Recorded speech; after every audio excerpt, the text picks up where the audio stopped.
নমস্কাৰ প্ৰিয় দৰ্শক পৰিজ্ঞান ইউনিভাৰ্চেলত আপোনালোকক সকলোকে মই স্বাগতম জনাইছো। আজি আমি লৈ আহিছো যিহেতু আপোনাৰ মীন ৰাশি যিসকল জাতক জাতিকা আছে, হয় মীন ৰাশি জাতক জাতিকাৰ বাবে আজি ৰহস্যময় কিছুমান আজি আপোনাৰ ভিতৰুৱা কথা আজি আপোনালোকে এই ভিডিঅ'ৰ মাধ্যমত চাব। গতিকে পলম নকৰি আহক আমি ভিডিঅ'ৰ মাজলৈ সোমাই যাম।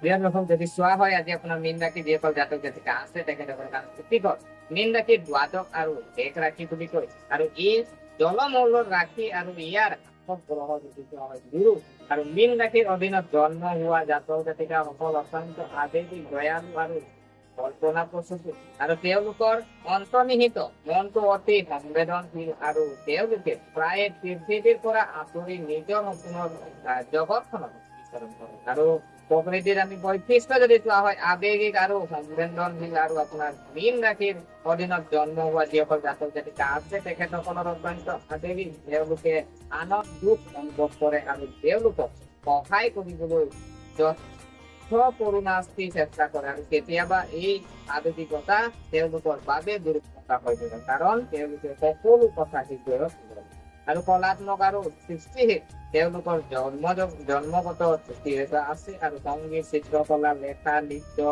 ভ্ৰাম্যমান আদি ক্ষেত্ৰত তেওঁলোকৰ বিশেষ আগ্ৰহ আছে, আৰু কল্পনা তেওঁলোকৰ আটাইতকৈ ডাঙৰ শক্তি।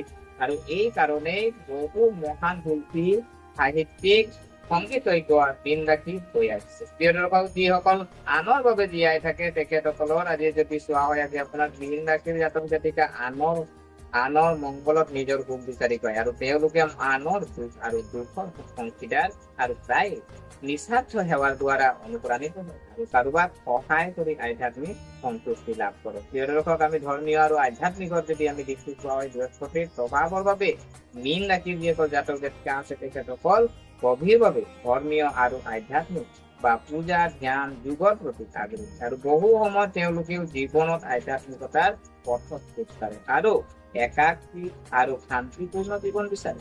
আৰু লুকাই থকা কিছু ৰহস্যময় যদি আমি চোৱা হয়, যেনে ধৰি লওক তেওঁলোকৰ স্বভাৱত লুকাই আছে, আৰু তেওঁলোকে কেতিয়াও নিজৰ মনটো সম্পূৰ্ণৰূপে আনৰ আগত মুকলি কৰি দিয়ে। তেওঁলোকৰ ভিতৰত আবেগৰ সাগৰ আছে যদি প্ৰায় তাক লুকুৱাই ৰাখে। এই কাৰণে মানুহৰ বাবে সেইবোৰ অলপ ৰহস্যময় আৰু জটিল যেন লাগে। প্ৰিয় দৰ্শক, মীন ৰাশিৰ যদি আমি কেৰিয়াৰৰ দিশটো যদি চোৱা হয়, মীন ৰাশিৰ জাতক জাতিকা সাধাৰণতে কল্পনা, সেৱা মনোভাৱ আৰু সংবেদনশীলতাৰ প্ৰয়োজন হোৱাৰ ক্ষেত্ৰত সফল হয়, আৰু এই ক্ষেত্ৰসমূহত তেওঁলোকে ভাল প্ৰদৰ্শন কৰে, যেনে ধৰি লওক আপোনাৰ কলা, সংগীত, লেখা আৰু চলচ্চিত্ৰ নিৰ্মাণ, চিকিৎসা সেৱা, যেনে আপোনাৰ চিকিৎসক হ'ব পাৰে, নাৰ্ছ হ'ব পাৰে, সমাজসেৱী হ'ব পাৰে, আধ্যাত্মিকতা, জ্যোতিষ, যোগ আৰু আপোনাৰ ধ্যান প্ৰশিক্ষণ, বিজ্ঞান আৰু জ্ঞান। আৰু তেওঁলোকৰ দুৰ্বল দিশটো যদি হ'ল আপুনি যদি চোৱা হয় ব্যৱসায়িক জগতত কঠোৰতা আৰু কঠোৰ প্ৰতিযোগিতা তেওঁলোক সহজে ভয় পায়, তেওঁলোকক সহায়কাৰী আৰু আবেগিকভাৱে বুজা পৰিৱৰ্তন। প্ৰিয় দৰ্শক, যদি আমি প্ৰেমৰ সম্পৰ্কটো যদি চোৱা হয় আজি যিসকল মীন ৰাশি আছে, মীন ৰাশি জাতক জাতিকা অকল নিজৰ সম্পৰ্কত নিষ্ঠাবান সংগীত বহুত গুৰুত্ব দিয়ে, আৰু নিজৰ অনুভৱৰ ব্যক্ত কৰে, আৰু ৰোমান্টিক বিষয়ত তেওঁলোকে অতি আবেগিক, আৰু তেওঁলোকৰ সংগীয়ে কিন্তু আবেগিক নিৰাপত্তাহীনতাৰ বাবে কেতিয়াবা অত্যধিক আঁকোৱালি লোৱা বা নিৰ্ভৰশীল হ'ব পাৰে, আৰু তেওঁলোকক আবেগিক সহায় দিয়া আৰু তেওঁলোকৰ সপোন বুজি পোৱা শক্তিৰ প্ৰয়োজন। আৰু দুৰ্বলতা যদি চোৱা হয় আজি আপোনাৰ যিসকল দুৰ্বলতা যদি আমি মীন ৰাশিৰ যদি দুৰ্বলতা যদি চোৱা হয় তেওঁলোকক প্ৰতিটো ৰাশিৰ কিছুমান দুৰ্বলতা, আৰু মীন ৰাশি ইয়াৰ দ্বাৰা অকৃষ্ট নহয়। তেওঁলোকৰ প্ৰধান দুৰ্বলতা হ'ল আপোনাৰ সিদ্ধান্ত লোৱাত ডাঠ কৰে, অতি আবেগিক, মাটিৰ পৰা বিচ্ছিন্ন হোৱা, যেনে অতি কল্পনা প্ৰসূত, আনৰ দ্বাৰা সহজে প্ৰভাৱিত হোৱা, আত্মবিশ্বাস।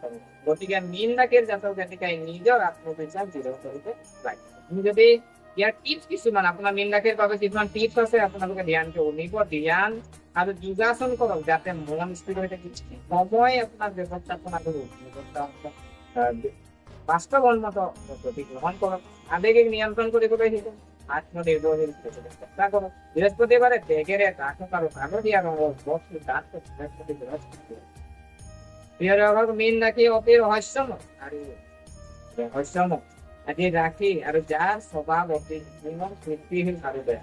এই জাতক জাতিকা সকলে পৃথিৱীখনক অন্তৰেৰে দেখে, আৰু ইয়াৰ উন্নতিৰ বাবে গভীৰ আকাংক্ষা থাকে যদিও তেওঁলোকে নিজৰ আৱেগিকতাৰ ভাৰসাম্য ৰক্ষা কৰিবলৈ এতিয়া তেওঁলোকে জীৱনত বহু বিশ্বকল উপলব্ধি হৈছে।